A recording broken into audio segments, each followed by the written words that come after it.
Question number 4 है, एक नगर में टैक्सी का किराया निम्नलिखित है। पहले किलोमीटर का किराया ₹8 है और उसके बाद की दूरी के लिए प्रति किलोमीटर का किराया ₹5 है। यदि तय की गई दूरी x किलोमीटर हो और कुल किराया y हो तो इसका एक रैखिक समीकरण लिखिए और उसका आलेख खींचिए।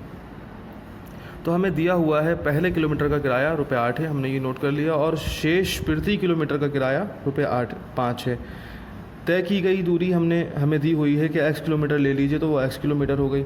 अब अगर तय की गई दूरी x किलोमीटर है और ₹8 देने के बाद 1 किलोमीटर तय करने के बाद जो दूरी बचती है उसके लिए ₹5 देने पड़ते हैं, तो वो 1 किलोमीटर तय करने के बाद शेष दूरी क्या होगी, वो हो जाएगी x-1।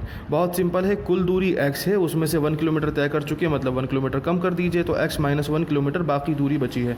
कुल किराया कितना होगा, जो आप 1 किलोमीटर दूरी तय करने के लिए जो किराया दे रहे हैं और फिर शेष दूरी तय करने के लिए जो आप किराया दे रहे हैं।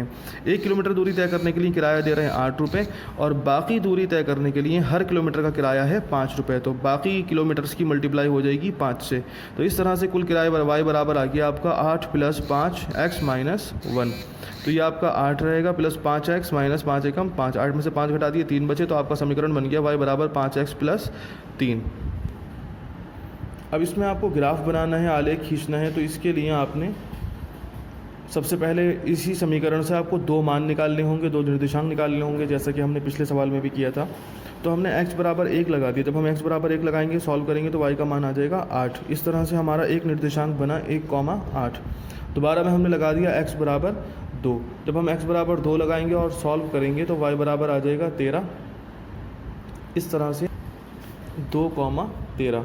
अब हमें इसका ग्राफ बनाना है, तो ग्राफ बनाने के लिए हमारे सामने ही यहाँ पर y का मान 13 है, यानी कि हमें y अक्ष जो है वो 13 या 14 पॉइंट्स तक बनानी होगी, और x अक्ष अगर कम की भी होगी तो हमारे पास सिर्फ x का मान 1 और 2 है। तो इस तरह से हमने उसका ग्राफ ड्रॉ कर लिया। एक पॉइंट हमारे पास आया था 1,8, हमने 1,8 शो कर दिया, और दूसरा पॉइंट आया था हमारे पास 2,13, तो हमने 2,13 शो कर दिया। इसको फिर हमने ज्वाइन कर दिया, तो इस तरह से ये हमारी y बराबर 5x + 3 समीकरण के लिए ग्राफ तैयार हो गया या रेखा तैयार हो गई।